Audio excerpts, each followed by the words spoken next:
हरिओम। आस्तिक पर्व त्रयोदशोऽध्यायः। जरत्कारु का अपने पितरों के अनुरोध से विवाह के लिए उद्यत होना। शौनक जी ने पूछा, सूत जी, राजाओं में श्रेष्ठ जन्मेजय ने किस लिए सर्प सत्र द्वारा सर्पों का अंत किया? यह प्रसंग मुझसे कहिए।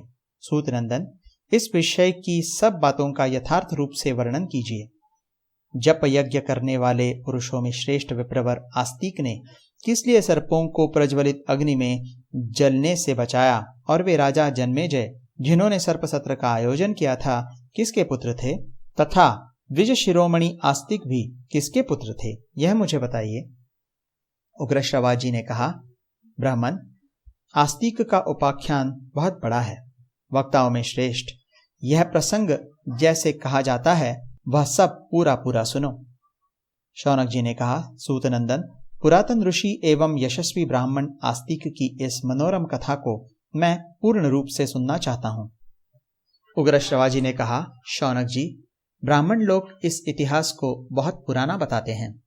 पहले मेरे पिता लोमहर्षण जी ने, जो व्यास जी के मेधावी शिष्य थे, ऋषियों के पूछने पर साक्षात श्री कृष्ण द्वैपायन मतलब व्यास के कहे हुए इस इतिहास का नैमिषारण्यवासी ब्राह्मणों के समुदाय में वर्णन किया था। उन्हीं के मुख से सुनकर मैं भी इसका यथावत वर्णन करता हूँ। शौनक जी, यह आस्तिक मुनि का उपाख्यान सब पापों का नाश करने वाला है। आपके पूछने पर मैं इसका पूरा पूरा वर्णन कर रहा हूँ। आस्तिक के पिता प्रजापति के समान प्रभावशाली थे। ब्रह्मचारी होने के साथ ही उन्होंने आहार पर भी संयम कर लिया था। वे सदा उग्र तपस्या में संलग्न रहते थे। उनका नाम था जरत्कारु। वे ऊर्ध्वरेता और महान ऋषि थे। यायावरों में उनका स्थान सबसे ऊंचा था। वे धर्म के ज्ञाता थे। एक समय तपोबल से संपन्न हुए महाभाग जरत्कारु ने यात्रा प्रारंभ की। वे मुनि वृत्ति से रहते हुए जहां शाम होती वहां डेरा डाल देते थे। अब इस पर एक टिप्पणी है यायावरों के बारे में। यायावर का अर्थ है सदा विचरने वाला मुनि। मुनि वृत्ति से रहते हुए सदा इधर उधर घूमते रहने वाले गृहस्थ ब्राह्मणों के एक समूह विशेष की यायावर संज्ञा है। ये लोग एक गांव में एक रात से अधिक नहीं ठहरते और पक्ष में एक बार अग्निहोत्र करते हैं। पक्ष होम संप्रदाय की प्रवृत्ति इन्हीं से हुई है। इनके विषय में भारद्वाज का वचन इस प्रकार मिलता है, यायावरा नाम ब्राह्मणा आसंस्ते अर्धमासादग्निहोत्रमजुह्वन्। यायावर लोग घूमते घूमते जहां संध्या हो जाती है वहीं ठहर जाते हैं। अब आगे। वे सब तीर्थों में स्नान करते हुए घूमते थे। उन महातेजस्वी मुनि ने कठोर व्रतों की ऐसी दीक्षा लेकर यात्रा प्रारंभ की थी जो अजितेंद्रिय पुरुषों के लिए अत्यंत दुस्साध्य थी। वे कभी वायु पीकर रहते और कभी भोजन का सर्वथा त्याग करके अपने शरीर को सुखाते रहते थे। उन महर्षि ने निद्रा पर भी विजय प्राप्त कर ली थी, इसलिए उनकी पलक नहीं लगती थी। इधर उधर विचरण करते हुए वे प्रज्वलित अग्नि के समान तेजस्वी जान पड़ते थे।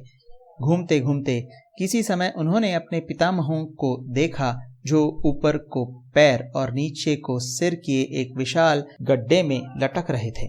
उन्हें देखते ही जरत्कारु ने उनसे पूछा, आप लोग कौन हैं जो इस गड्ढे में नीचे को मुख किए लटक रहे हैं? आप जिस वीरण स्तंभ मतलब खस नामक तिनकों के समूह को पकड़कर लटक रहे हैं, उसे इस गड्ढे में गुप्त रूप से नित्य निवास करने वाले चूहे ने सब ओर से प्रायः खा लिया है। अब इस पर एक टिप्पणी है, यहाँ भूलोक ही गड्ढा है। स्वर्गवासी पितरों को जो नीचे गिरने का भय लगा रहता है, उसी को सूचित करने के लिए यह कहा गया है कि उनके पैर ऊपर थे और सिर नीचे। काल ही चूहा है और वंश परंपरा ही वीरण स्तंभ मतलब खस नामक तिनकों का समुदाय है। उस वंश में केवल जरत्कारु बच गए थे और अन्य सब पुरुष काल के अधीन हो चुके थे। यही व्यक्त करने के लिए चूहे के द्वारा तिनकों के समुदाय को सब ओर से खाया हुआ बताया गया है। जरत्कारु के विवाह न करने से उस वंश का वह शेष अंश भी नष्ट होना चाहता था। इसीलिए पितर व्याकुल थे और जरत्कारु को इसका बोध कराने के लिए उन्होंने इस प्रकार दर्शन दिया था। अब आगे। पितर बोले, ब्राह्मण, हम लोग कठोर व्रत का पालन करने वाले यायावर नामक मुनि हैं। अपनी संतान परंपरा का नाश होने से हम नीचे पृथ्वी पर गिरना चाहते हैं। हमारी एक संतति बच गई है जिसका नाम है जरत्कारु। हम भाग्यहीनों की वह अभागी संतान केवल तपस्या में ही संलग्न है। वह मूढ़ पुत्र उत्पन्न करने के लिए किसी स्त्री से विवाह करना नहीं चाहता है। अतः वंश परंपरा का विनाश होने से हम यहाँ इस गड्ढे में लटक रहे हैं। हमारी रक्षा करने वाला वह वंशधर मौजूद है तो भी पापकर्मी मनुष्यों की भांति हम अनाथ हो गए हैं। साधु शिरोमणे, तुम कौन हो जो हमारे बंधु बांधवों की भांति हम लोगों की इस दयनीय दशा के लिए शोक कर रहे हो?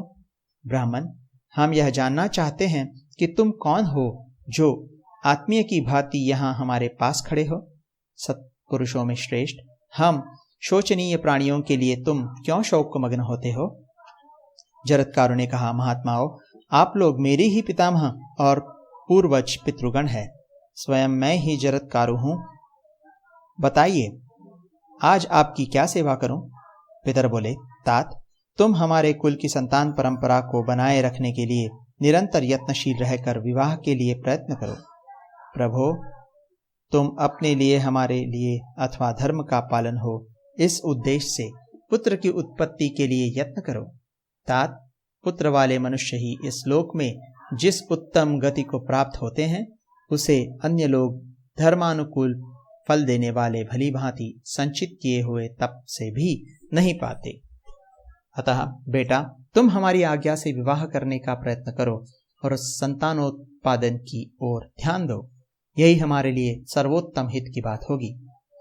जरत्कारु ने कहा, पितामहगण, मैंने अपने मन में यह निश्चय कर लिया था कि मैं जीवन के सुख भोग के लिए कभी न तो पत्नी का परिग्रह करूंगा और न धन का संग्रह ही, परंतु यदि ऐसा करने से आप लोगों का हित होता है तो इसके लिए अवश्य विवाह कर लूंगा, किंतु एक शर्त के साथ मुझे विधिपूर्वक विवाह करना है। यदि उस शर्त के अनुसार किसी कुमारी कन्या को पाऊंगा तभी उससे विवाह करूंगा, अन्यथा विवाह करूंगा ही नहीं। वह शर्त यूं है, जिस कन्या का नाम मेरे नाम के ही समान हो, जिससे उसके भाई बंधु स्वयं मुझे देने की इच्छा से रखते हों और जो भिक्षा की भांति स्वयं प्राप्त हुई हो, उसी कन्या का मैं शास्त्रीय विधि के अनुसार पाणी ग्रहण करूंगा। विशेष बात तो यह है कि मैं दरिद्र हूं। भला मुझे मांगने पर भी कौन अपनी कन्या पत्नी रूप में प्रदान करेगा? इसलिए मेरा विचार है कि यदि कोई भिक्षा के तौर पर अपनी कन्या देगा तो उसे ग्रहण करूंगा।